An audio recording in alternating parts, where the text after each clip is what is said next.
You know the truth. Thank you and God bless you.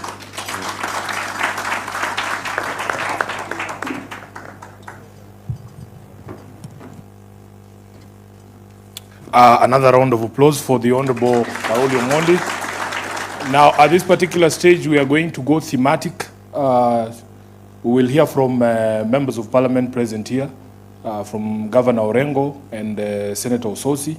And then we will hear from you as well on your assessment of the report that we are going to present here.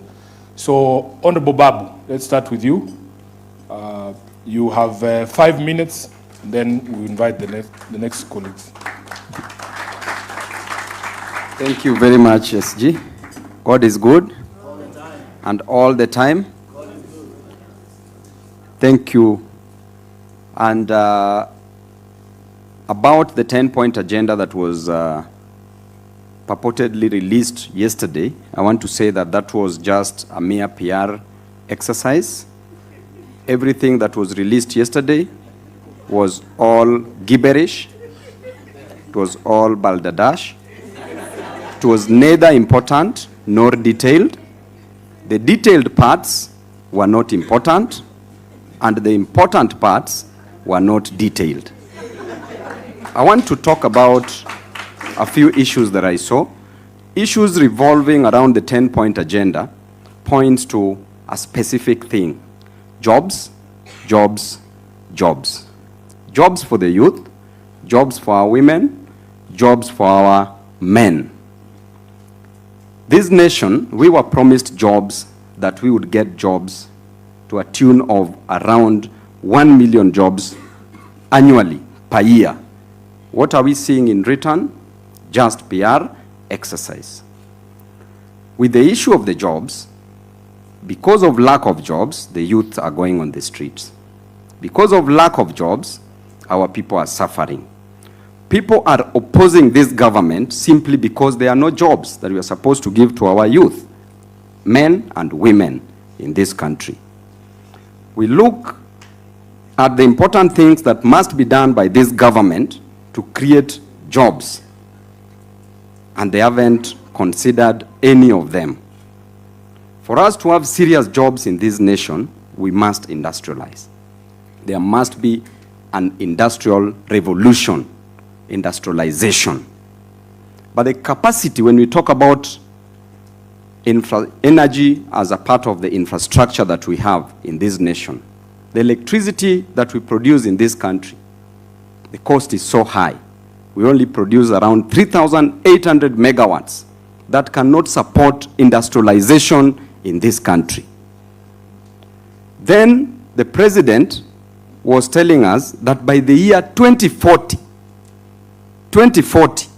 we should be producing only 2,000 megawatts of electricity by the use of nuclear reactants, nuclear energy.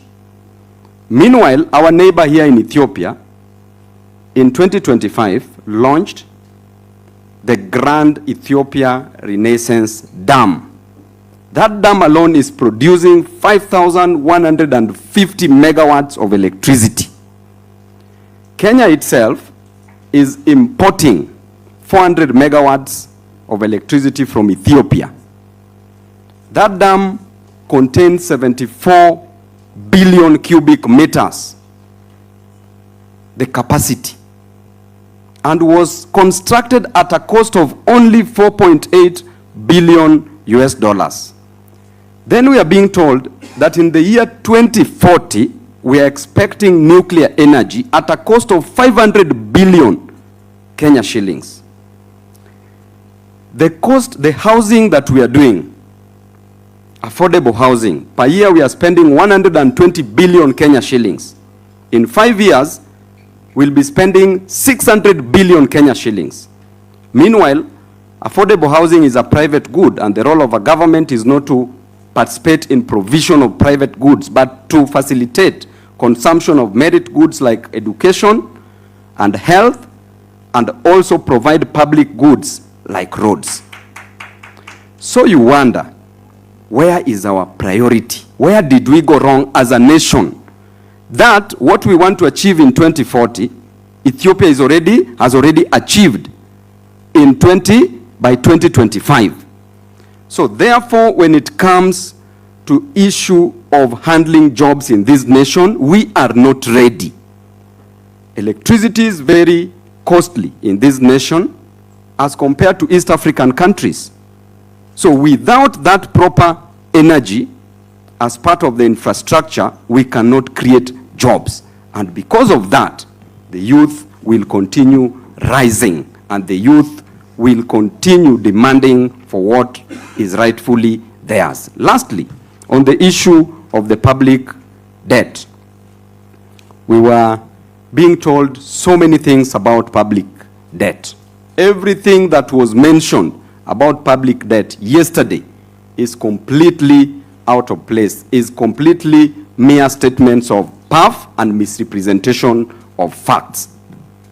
Yesterday, when they were talking about debt, we know very well that our Constitution in Article 229, Sub-Article 4, Paragraph G, gives the Auditor General the mandate to audit the public debt. And it states clearly that every 6 months after every financial year, the Auditor General shall audit our public debt. What happens in our nation? The system, the government, does not allow the Auditor General to audit our public debt. What is happening in our public debt? Right now, we have a debt of 12.3 trillion Kenya shillings. Out of that, 6.8 trillion is the domestic debt. Then 5.5 trillion is the foreign debt. Then every year we are paying 2.3 trillion as debt. The problem is not taking a debt.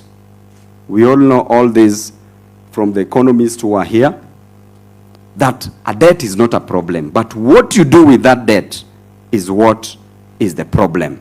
We borrow money for personal consumption. We borrow money for recurrent expenditure. We borrow money to loot as a nation. And the moment you loot that money, that debt becomes unproductive debt. The debt that we have is not productive. And therefore, we are not even creating jobs, because the moment we make the debt be productive, then we shall be creating jobs with that debt. A child born today in 2026 is born with a debt of 200,000 Kenya shillings, approximately. Therefore, where are we headed as a nation? Because we are still going to borrow more money just to waste.